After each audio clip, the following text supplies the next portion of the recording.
Picture a locked apartment in East Bengaluru. It's a bitter cold January night. The air inside that apartment is thick, heavy, and completely choked with black smoke. You can hear sirens wailing in the distance, cutting right through the silence of the city, as first responders rush toward what looks, at first glance, like a routine, albeit tragic, domestic fire. Welcome to this True Crime Explainer. Today, we're stepping into a cinematic, real-life investigation, and we're going to unravel how an intense forensic pursuit pierced through a literal smokescreen to reveal a chilling truth. Okay, let's dive into this. It's honestly one of the oldest, darkest tricks in the criminal playbook. A perpetrator commits a terrible act, and then they introduce fire, right?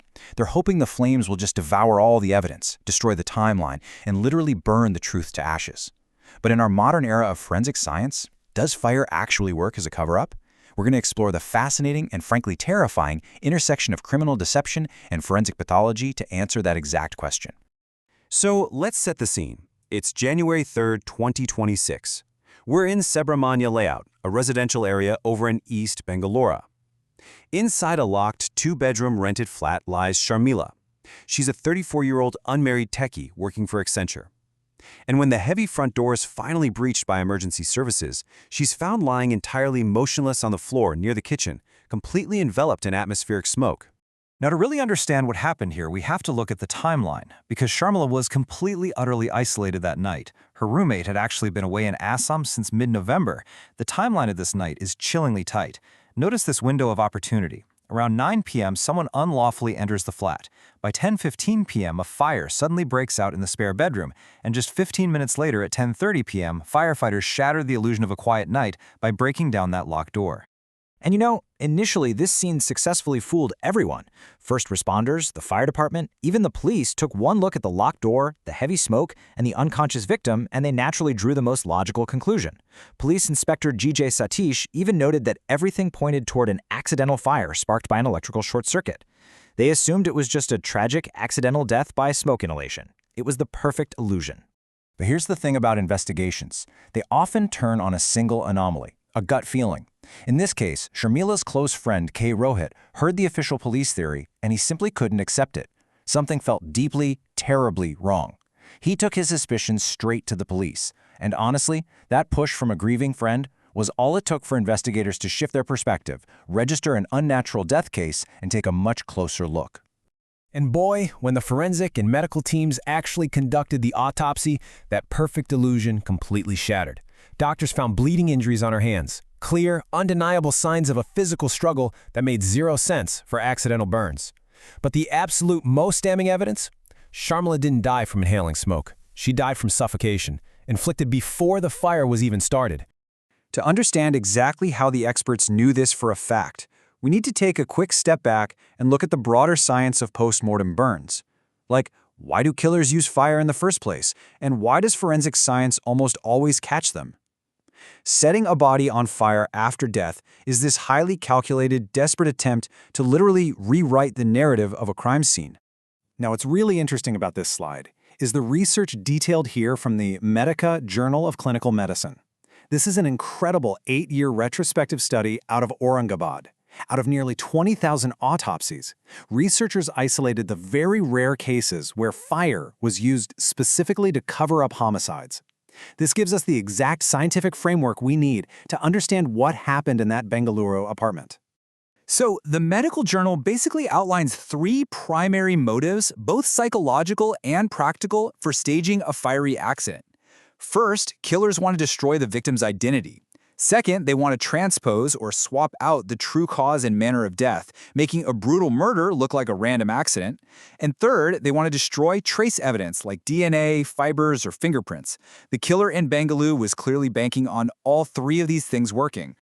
But here is where the criminal's master plan always falls apart. Check out this breakdown of actual causes of death in these staged fires. Over 38% of victims actually died from blunt force trauma, and nearly 31% from strangulation or suffocation, which is exactly what happened to Sharmila. The flames might consume the surface, sure, but bone and deep tissue, they remember the violence. And this brilliantly illustrates the ultimate forensic tell. It all comes down to a single particle: soot. Think about it. When you're alive in a fire, you're breathing. You inhale smoke, and that smoke carries carbon and soot deep into your lower respiratory tract. But if a victim is smothered to death before the fire is ignited, their lungs aren't drawing breath anymore. So, a complete absence of soot in the airways? That is irrefutable biological proof the victim was dead before the first spark was struck. All right. Armed with this exact forensic reality, let's zoom back in from the academic journals to the gritty reality of that smoke-filled apartment in Bengaluru. The science has given the local police a crystal-clear lens. They aren't investigating an electrical accident anymore. They are actively hunting a killer who desperately tried to cover their tracks. The technical team scoured every inch of that apartment, and their findings? Absolutely zero evidence of any electrical fault or short circuit. And the medical team? Just as the science predicted, there was absolutely no soot in Sharmila's lungs. The data from the medical journals perfectly aligned with the grim reality on the ground. This was a cold-blooded murder disguised as an accident. Plain and simple. With the whole accidental fire narrative destroyed, police used technical evidence and surveillance to zero in on the real anomaly in the building. And you guys, the suspect wasn't some shadowy stranger off the street. It was the teenager living right next door. Colonel Kurai, an 18-year-old second-year pre-university student who lived with his single mother. Just a neighborhood kid who decided to play God and Firestarter in one night. Let's move to and see how this builds, because the actual chronological sequence of what this teenager did is just horrific. Based on investigations and his confession, Kurai slipped through Sharmila's sliding window right around 9 p.m. He made sexual advances. When she rightfully rejected him and yelled at him to leave, his ego just shattered into pure rage. He forcefully covered her mouth and nose, smothering her until she was unconscious. Then, he moved to the cover-up. To mask the brutal reality of what he'd just done, Kurai gathered Sharmila's blood-stained clothes and piled them onto the spare bedroom mattress, setting the whole thing ablaze. And then, in a final, chilling act of cold detachment, he stole her mobile phone and slipped right back out the very same sliding window he came through, leaving the fire to theoretically consume his sins. But as we've learned today, human biology leaves an undeniable footprint. Today, that 18-year-old faces the full, crushing weight of the law. Following his arrest, he was booked under some of the most severe sections of the Bharatiya Nyaya Sanhita. We're talking Section 1031 for murder, and critically here, Section 238 for the deliberate destruction of evidence. The authorities were very clear on this point. As a senior police official stated, the evidence suggests this wasn't just some sudden crime of passion that accidentally got out of hand. It was premeditated, and the fire was a highly calculated cover-up. Honestly, it's a huge testament to the swift, brilliant work of the forensic and technical teams that this whole smokescreen was blown away in a matter of days. Which brings us right back to where we started. We've seen the grim reality of a dark Bangalore apartment. And we've looked at the sterile, hard data of an 8-year medical study. They both point to one undeniable fact. Killers rely on fire to create silence, but the human body, through the lens of modern science, always finds a way to speak.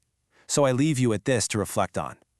Does fire ever truly consume the truth? Or does it merely illuminate the cold, hard reach of forensic science? Thank you so much for joining me on this explainer. Keep questioning and keep learning.